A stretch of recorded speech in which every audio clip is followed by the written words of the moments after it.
Pomba 7 revelações sobre o Espírito Santo que ninguém te explicou.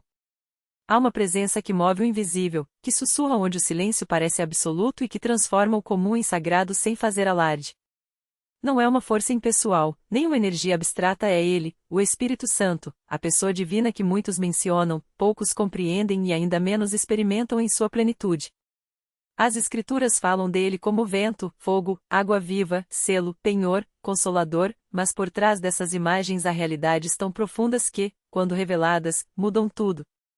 A primeira revelação é que o Espírito Santo não é um poder a ser dominado, mas uma pessoa a ser desejada. Há quem busque dons, milagres ou experiências sobrenaturais como troféus espirituais, mas ele não se deixa reduzir a um meio para fins humanos. Jesus o chamou de um outro Consolador em João 14:16, a mesma palavra usada para descrever o próprio Cristo. Isso significa que ele não é um substituto, mas uma presença igual em intimidade e autoridade. Quando os discípulos o receberam em Pentecostes, não ganharam apenas capacidade para falar em línguas, ganharam ele mesmo, habitando neles para sempre. A diferença entre ter o Espírito e ser cheio dele está na entrega, um é posse, o outro é rendição. A segunda verdade é que ele fala e sua voz é mais clara do que imaginamos. Muitos aguardam um trovão ou uma visão celestial, mas o Espírito frequentemente fala no tom de uma convicção súbita, de uma paz que interrompe a ansiedade, ou até de um pensamento que parece nosso, mas carrega uma sabedoria que não nos pertence. Foi assim com Filipe, quando uma voz interior o levou ao caminho do desertor etíope, Atos 8:29. Não houve anjos, nem sonhos, apenas uma certeza inconfundível. O problema não é que Deus não fale, é que nós filtramos sua voz pelos nossos conceitos de como ele deveria se manifestar. A terceira revelação desmonta um mito: o Espírito Santo não é menos Deus em que o Pai ou o Filho. Há uma hierarquia funcional na Trindade: o Filho se submete ao Pai, o Espírito glorifica o Filho, mas não há gradação de divindade. Quando Ananias mentiu a Pedro, foi acusado de mentir ao Espírito Santo e, na mesma frase, a Deus, Atos 5:3-4. Não há distinção. Ele é tão eterno, onisciente e soberano quanto o Pai. A diferença é que, enquanto Jesus veio como homem, o Espírito vem para o homem não para ser visto, mas para ser vivido. Quarto, ele não apenas convence do pecado, ele expõe nossas justificativas. Jesus disse que o Espírito convencerá o mundo do pecado, da justiça e do juízo, em João 16:08. A palavra grega aqui, eleixo, vai além de uma simples correção, significa desmascarar, refutar, trazer à luz. Não é um sermão genérico sobre o pecado, mas um holofote sobre nossas racionalizações. Quantas vezes já ouvimos uma pregação sobre orgulho e pensamos no fulano da igreja, enquanto o Espírito, em silêncio, apontava para nosso próprio coração? Sua convicção não humilha, liberta.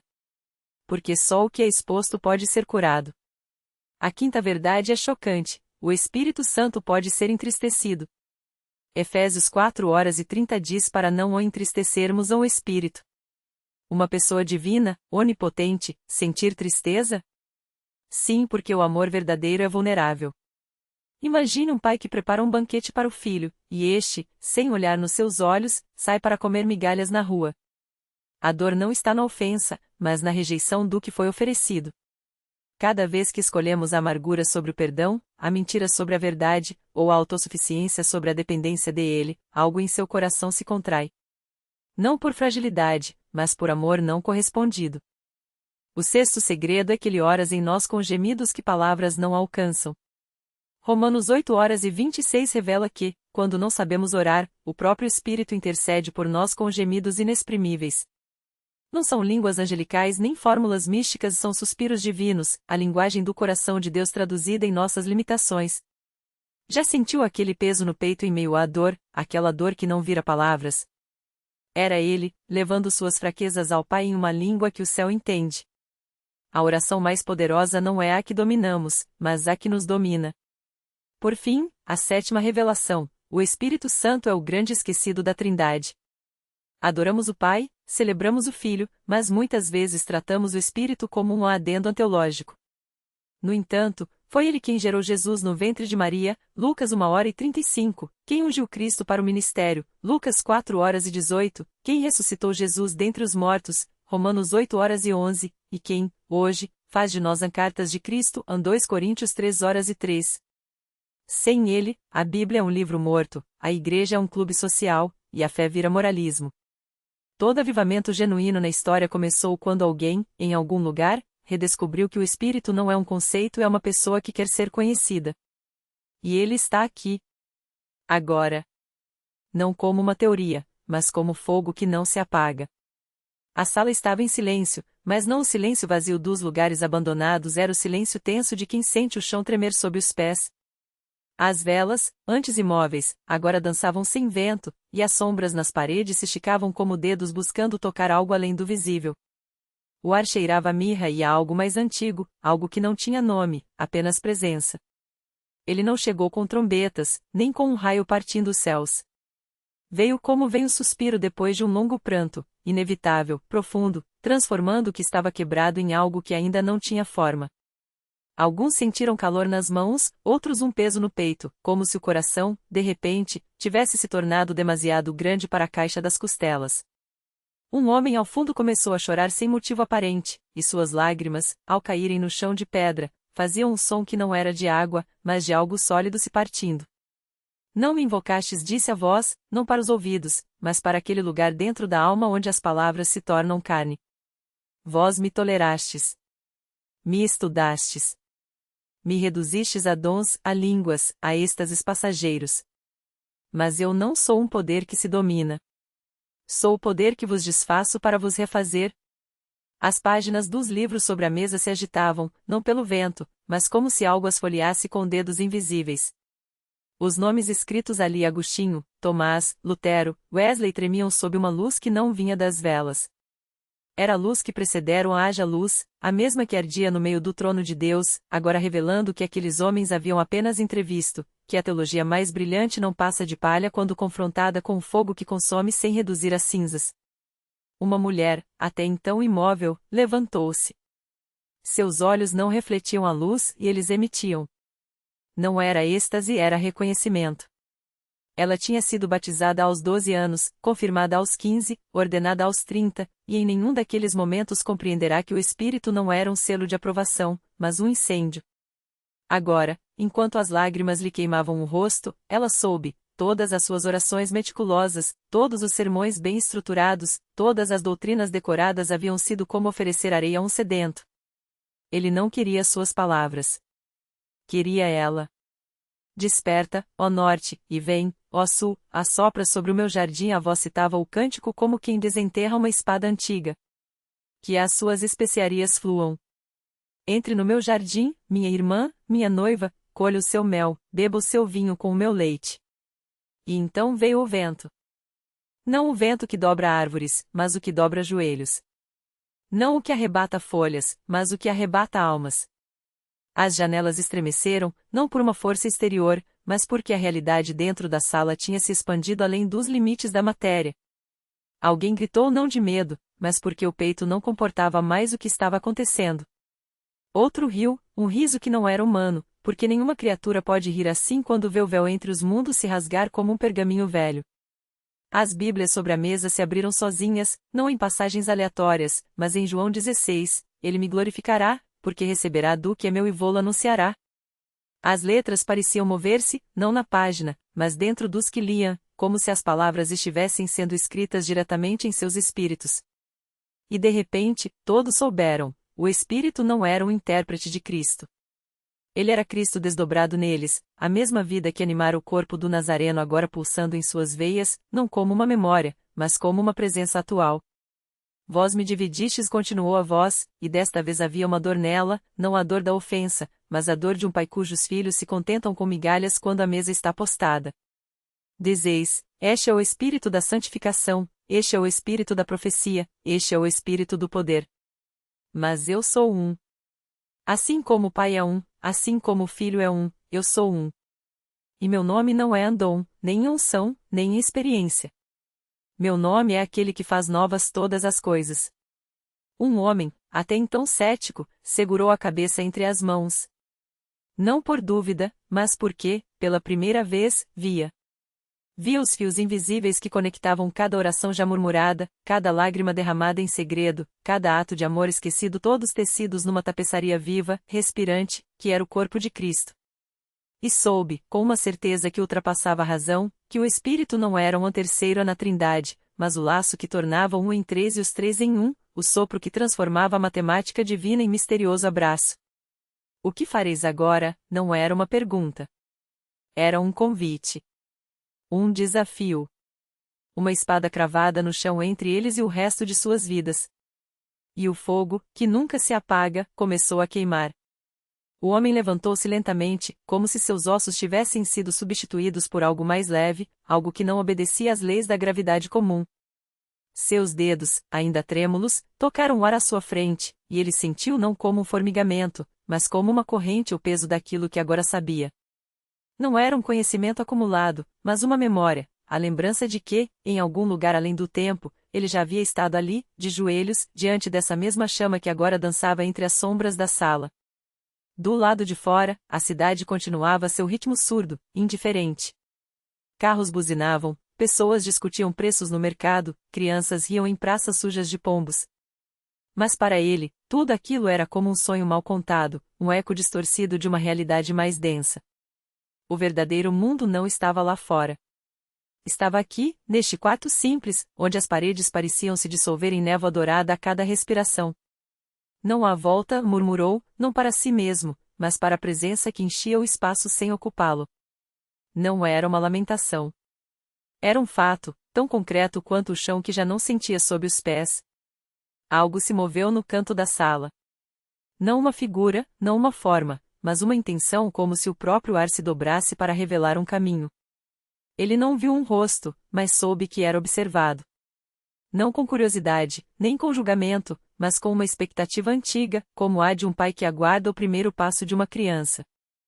O fogo no peito dele, aquele que não queimava, mas iluminava, se espalhou pelos braços, pelas costas, como se suas veias tivessem se tornado canais de luz. Não doía. Era como se, depois de uma vida inteira usando luvas grossas, suas mãos finalmente tocassem algo nu, a textura áspera e doce da verdade. Eu não sei como lá admitiu, e sua voz soou estranha, como se saísse de um poço profundo dentro dele. Não sei pregar, não sei curar, não sei ser isto. A resposta não veio em palavras. Veio como um vento que soprou através dele, carregando o cheiro de terra molhada depois da chuva, de pão recém-assado, de feridas que cicatrizam. E, de repente, ele entendeu não com a mente, mas com algo mais fundo, mais verdadeiro, não era sobre saber. Era sobre deixar.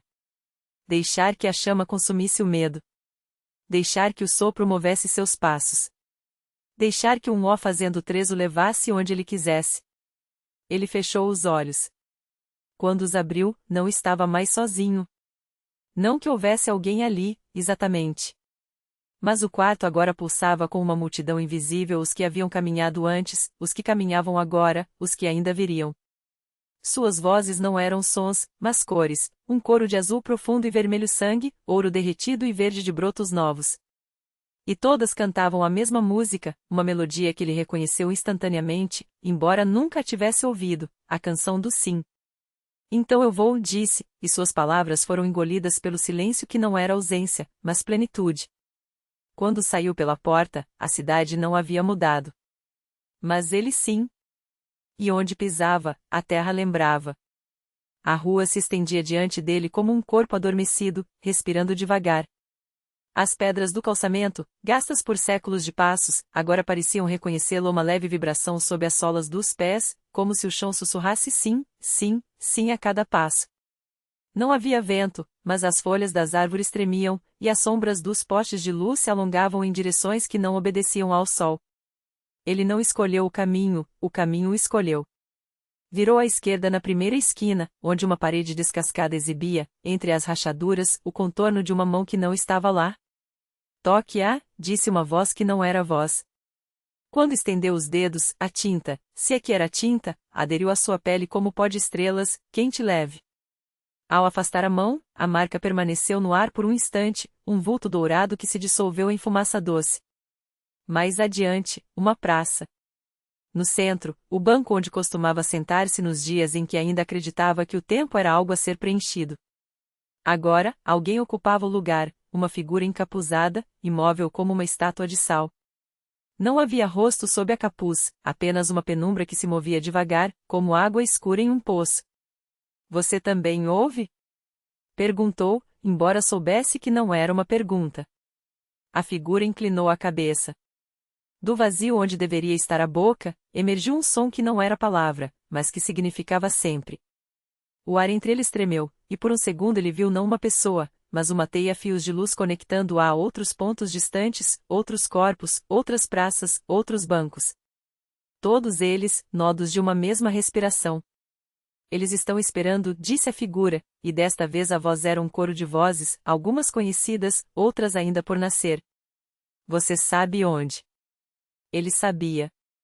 Não porque lhe tivessem dito, mas porque o saber já estava nele, enrolado como uma semente no centro do peito.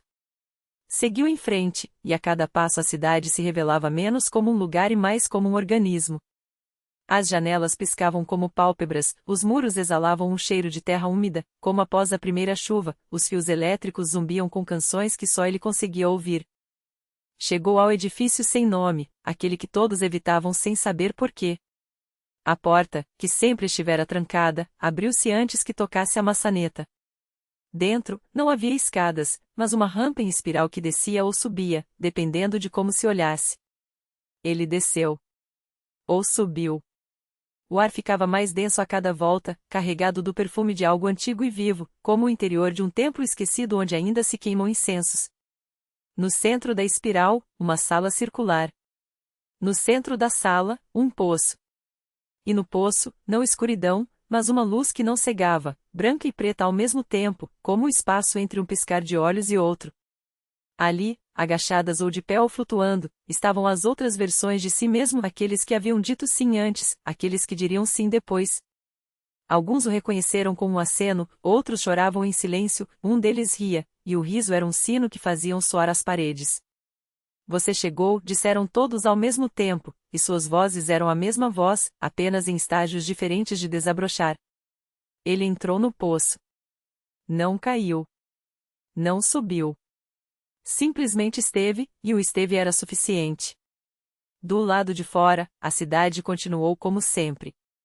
Mas quem prestasse atenção notaria que, aqui e ali, as coisas tinham mudado. Uma porta que antes rangia agora abria em silêncio, um espelho refletia não o rosto de quem olhava, mas o de quem olharia daqui a 100 anos, e uma criança, brincando na calçada, parava de repente e sorria para o nada, como se alguém tivesse lhe contado um segredo. E em algum lugar, em todos os lugares, o vento carregava uma música que não era feita de notas, mas de escolhas. De todos os sims que já haviam sido ditos, que estavam sendo ditos, que ainda seriam ditos. Uma sinfonia sem início nem fim, tecida com fios de medo transformado em algo mais leve que a luz. Ele não voltou. Não porque não pudesse, mas porque não havia volta. Só havia o próximo passo, e o próximo cada um deles um sim em forma de movimento. E onde pisava, a terra lembrava. Sempre lembrava. A cidade respirava diferente agora. As ruas, outrora marcadas pelo ritmo previsível dos passos apressados, haviam se tornado um labirinto de pausas. As pessoas paravam sem motivo aparente, como se algo as puxasse para dentro de si mesmas. Um homem ajustava o relógio no pulso e via os ponteiros girarem para trás por 3 segundos antes de voltarem ao fluxo normal. Uma mulher deixava cair um livro, e quando o apanhava, as páginas estavam cheias de palavras que não havia escrito, mas que reconhecia como suas coisas que pensara em dizer, mas nunca dissera. As árvores também sabiam. Suas folhas, ao caírem, não se decompunham. Em vez disso, ficavam suspensas no ar por um instante, como se hesitassem entre o chão e o céu, antes de se transformarem em pequenas esferas de luz que se dissipavam sem som. As crianças as chamavam de lágrimas dos dias que não aconteceram. E então veio a noite em que as sombras ganharam peso. Não o peso da escuridão, mas o de algo que espera. As pessoas começaram a sonhar com portas que não existiam em suas casas, corredores que levavam a lugares onde o tempo se dobrava como tecido úmido. Alguns acordavam com as mãos marcadas por linhas que não eram suas, traços finos e prateados que desapareciam ao toque da luz, mas deixavam atrás de si uma sensação de algo completado. Ele, que não havia voltado, estava em todos esses sinais. Não como ausência, mas como a forma do vazio, aquilo que dá sentido ao que permanece. Sua passagem havia deixado marcas nos lugares mais inesperados, no cheiro de café que durava horas a mais na xícara, no eco de risadas que vinham de quartos vazios, na maneira como os gatos agora olhavam para as paredes como se vissem algo além delas. Uma mulher, sentada à janela, observou o céu se partir ao meio por um segundo. Não foi um raio, nem um clarão. Foi como se o firmamento respirasse fundo antes de se fechar novamente, deixando para trás uma cicatriz de luz pálida que só ela pôde ver. Soube, então, que ele estava ali não no céu, não na terra, mas na costura entre os dois, onde as coisas ainda podiam ser de outra maneira. E a música continuou, feita das escolhas que nunca foram feitas, dos beijos não dados, das palavras engolidas. Uma melodia que só os que haviam dito sim sem saber ao certo a que podiam ouvir. Era o som de um mundo se reescrevendo em tempo real, página por página, passo por passo. Alguns começaram a seguir os sinais. Não por curiosidade, mas por reconhecimento. Como quem volta para um lugar que nunca esteve, mas sempre soube que existia. E a cada porta que se abria sem rangido, a cada espelho que mostrava um futuro possível, a cada criança que sorria para o vazio, a cidade se tornava menos um lugar e mais uma pergunta sem palavras. Até que, uma manhã, o vento trouxe algo novo, não mais uma música, mas um silêncio tão denso que parecia sólido. Um silêncio que não era ausência de som, mas a pausa entre duas notas que ainda não haviam sido tocadas. E todos souberam, sem precisar se olhar, que algo estava prestes a começar. Ou a terminar. Ou as duas coisas ao mesmo tempo.